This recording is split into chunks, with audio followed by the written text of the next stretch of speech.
Assalamualaikum warahmatullahi wabarakatuh. Kami dari kelompok 4 ingin menjelaskan tentang dinasti Abbasiyah.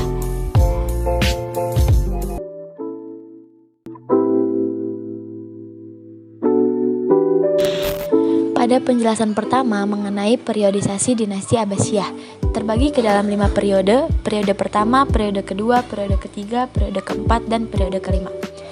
Pada periode pertama yaitu tahun 132 sampai 232 Hijriah atau 750 sampai 847 Masehi. Disebut pengaruh Persia pertama, dan dinasti Abbasiyah mencapai masa keemasannya yang terkenal dengan sebutan Golden Age. Periode ini merupakan perkembangan filsafat dan ilmu pengetahuan dalam Islam.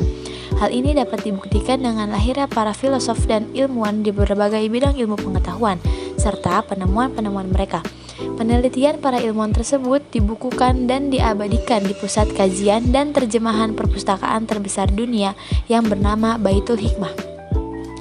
Periode ini juga banyak tantangan dan gerakan politik yang mengganggu stabilitas, di antaranya pemberontakan yang dilakukan oleh Abu Muslim Al-Khurasani tahun 755 Masehi. Ini adalah bentuk protes terhadap para pendiri Abbasiyah yang menjanjikan khalifah setelah membantu mendirikan dinasti Abbasiyah dan menghancurkan Umayyah. Yang kedua, pemberontakan tahun 758 Masehi yang dilakukan oleh kaum Ruwandiyah dapat dipadamkan oleh Al-Mansur. Yang ketiga, pemberontakan kaum Khawarij Afrika Utara, maka Aghlab diangkat sebagai gubernur di sana dan dapat mengatasi pemberontakan tersebut.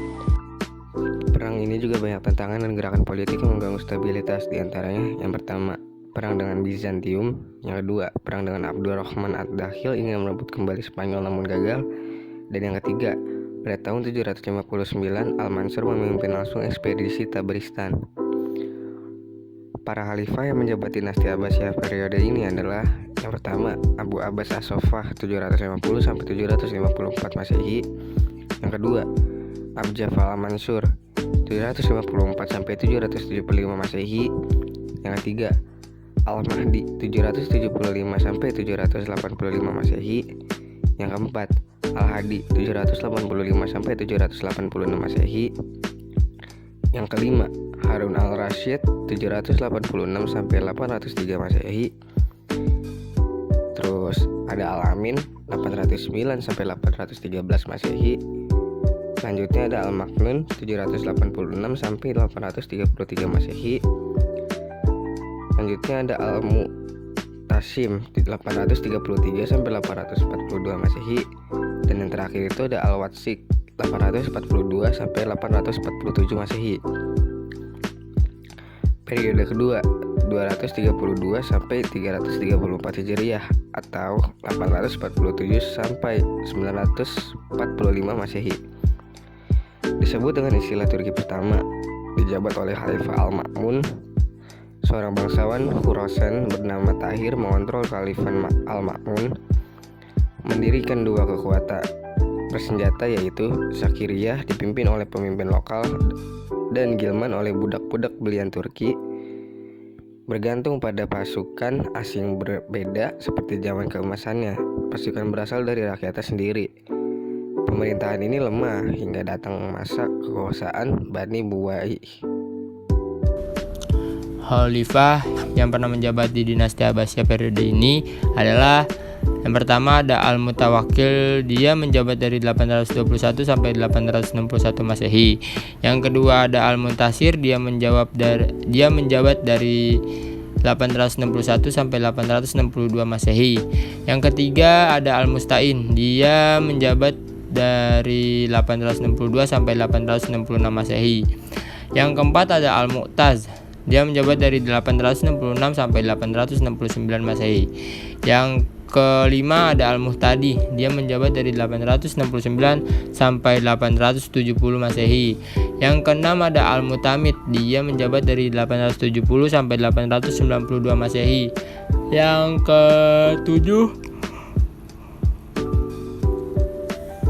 ketujuh ada Al-Mutadid, dia menjabat dari 892 sampai 902 Masehi. Yang ke-8 ada Al-Muqtafi, dia menjabat dari 902 sampai 908 Masehi. Yang ke-9 ada Al-Muqtadir. Dia menjawab dari 908 sampai 932 Masehi.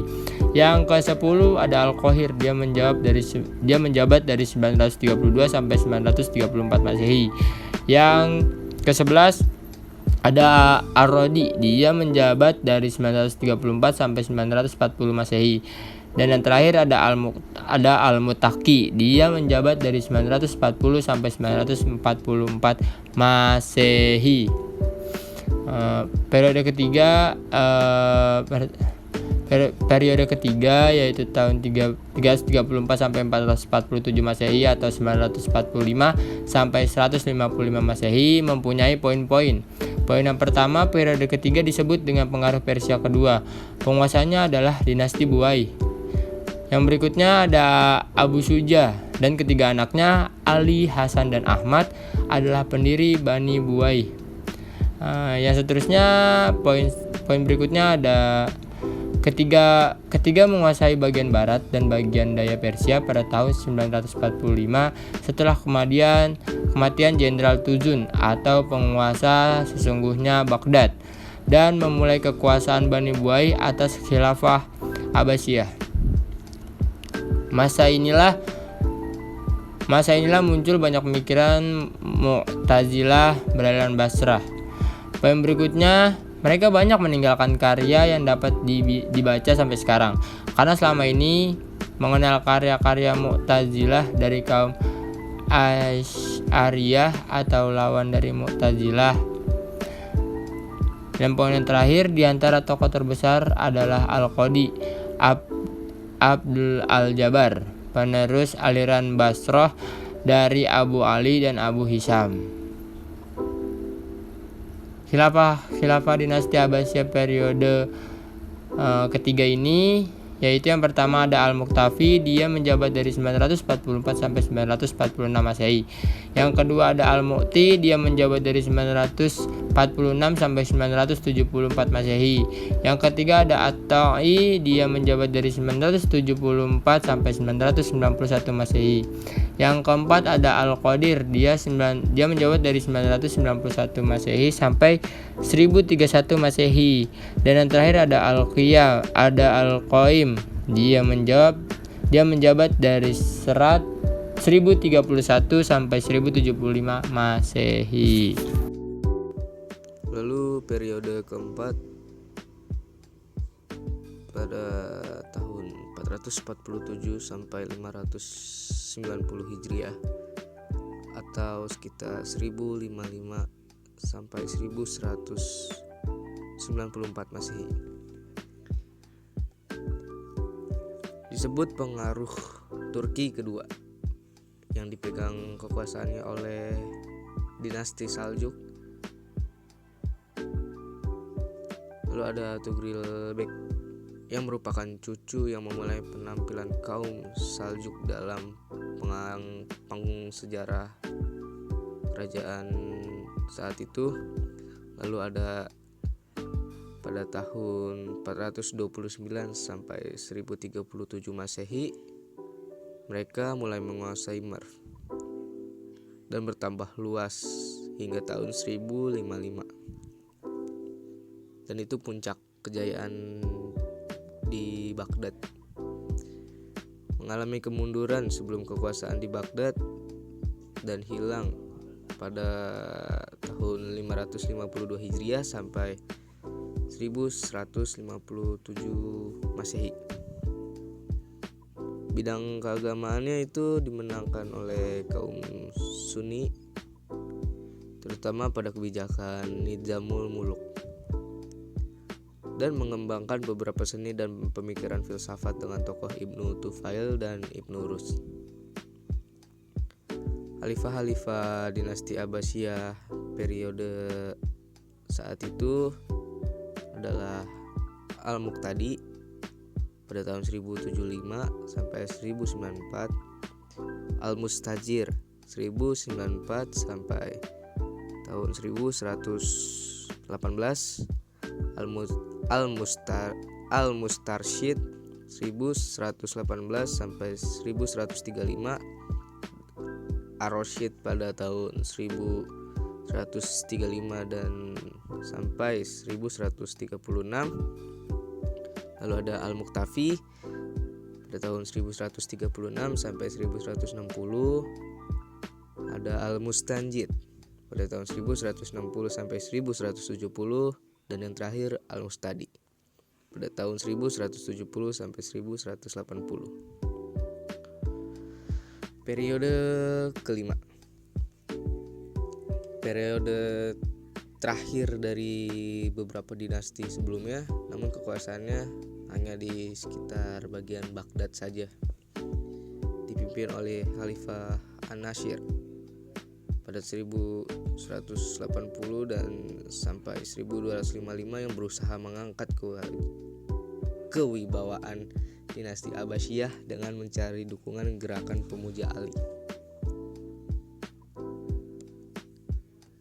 Kekuatan Mongol Tartar mulai merayap dari arah timur pada tahun 656 Hijriah sampai 1258 Masehi dengan Hulaguhan dan pasukannya yang memasuki Baghdad dan membunuh Khalifah Al-Mu.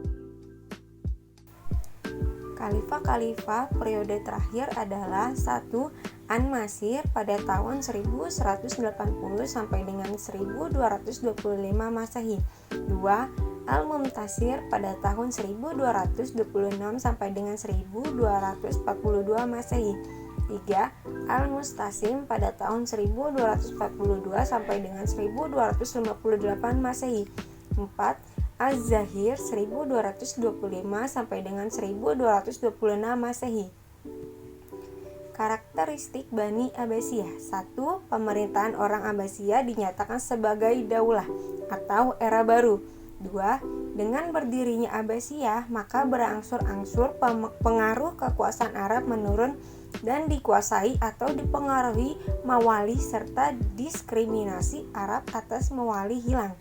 2. Corak pemerintahan yang mengalami perubahan drastis sejak Khalifah Mansur yang menyandang gelar Khalifah Allah. Salah satu karakteristik Bani Abbasiyah yang berbeda dengan pemerintahan dinasti Umayyah adalah menghilangnya Arabisme dalam pemerintahannya. Hal baik yang menonjol pada masa dinasti Abbasiyah. 1. Dengan berpindahnya ibu kota ke Baghdad, pemerintah Bani Abbas menjadi jauh dari pengaruh Arab. Kedua, dalam periode pertama dan ketiga, pemerintah Abbasiyah mempunyai pengaruh kebudayaan Persia yang sangat kuat. Ketiga, pada periode kedua dan keempat, bangsa Turki sangat dominan dalam politik dan pemerintah di dinasti ini. Keempat, dalam penyelenggaraan negara, pada masa Bani Abbas ada jabatan wazir yang membawahi kepala-kepala departemen. Kelima, ketentaraan profesional baru terbentuk pada masa pemerintah Bani Abbas. 3 khalifah yang menonjol pada masa dinasti Abbasiyah. 1. Abu Ja'far al-Mansur. Kebijakan yang dilakukan diantaranya pengembangan ilmu pengetahuan, pengaturan dan penertiban pemerintahan, peningkatan ekonomi sosial, dan yang terakhir bidang politik.